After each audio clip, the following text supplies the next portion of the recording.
When I first saw this painting, I couldn't stop thinking, how is it possible that such a strange, unsettling work remained unnoticed for more than a century? As I researched it, I found that it isn't in any museum, nor does it appear in the most common art books. And like many of the paintings we explore on this channel, it's hidden away in a private collection. It's one of those pieces that, when you discover it, feels like stumbling upon a secret. But here's the interesting part.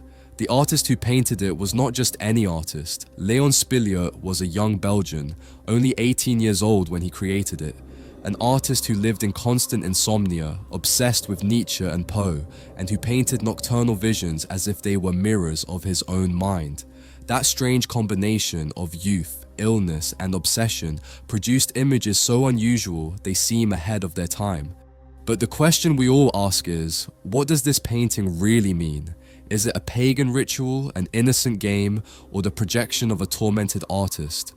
Before diving into all the mystery, it's worth pausing for a moment on the basics.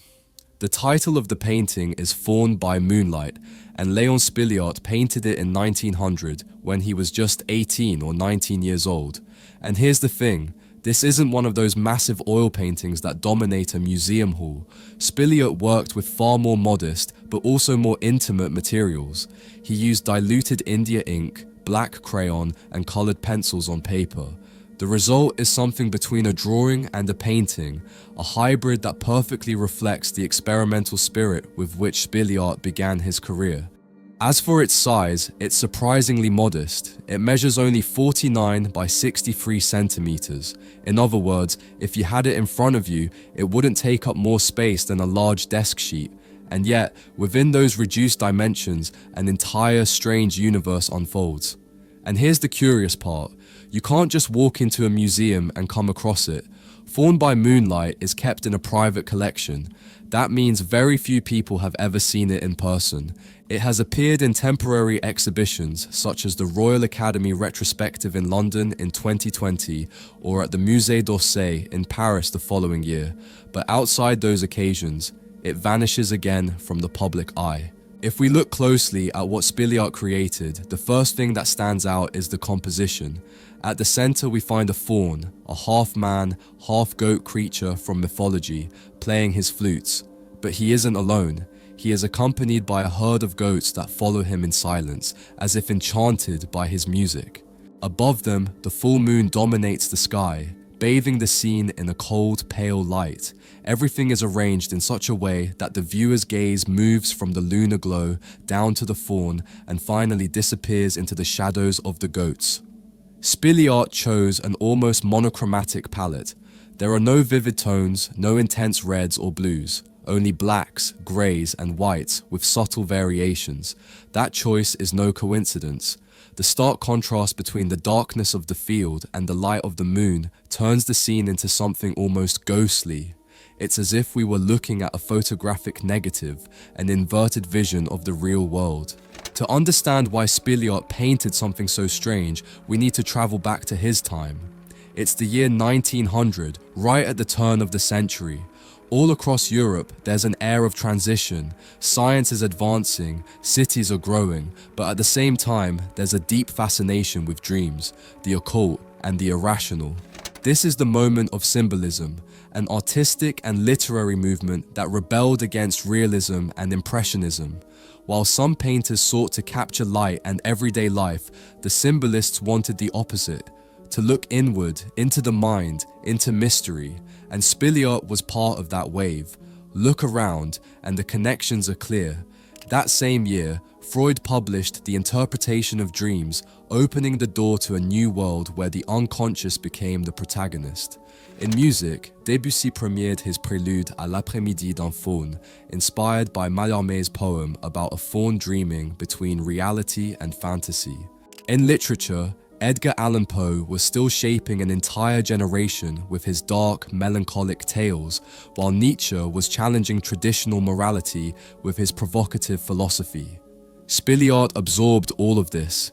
His Faun Under the Moon is the reflection of an era obsessed with mystery, with symbols, with giving form to the invisible. But while other artists showed fauns as sensual or dreamlike, Spilliart places his in the night, under a grey sky, accompanied by goats that seem like shadows.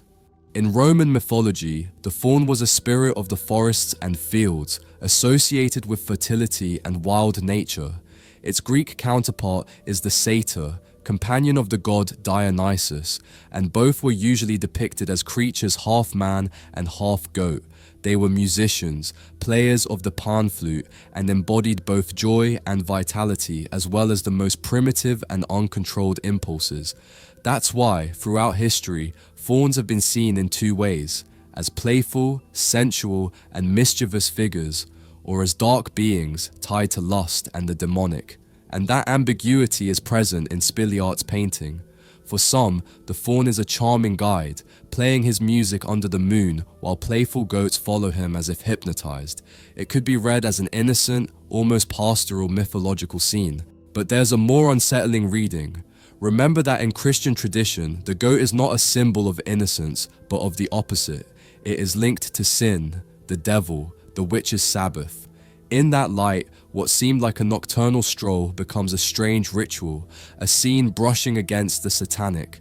The faun, in this context, would be less a simple musician and more the officiant of a dark rite. And then there's the more intimate interpretation, the autobiographical one. Many critics believe the faun is, in fact, a kind of alter ego of the young Spilliart. Think about it.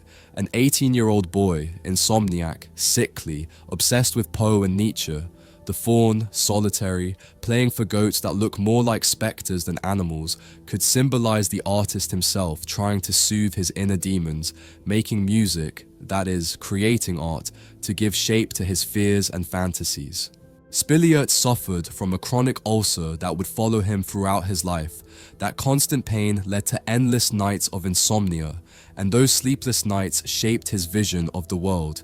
Instead of resting, he spent hours drawing. His art was, in many ways, a way of inhabiting those early hours when everyone else was asleep. He was also an obsessive reader.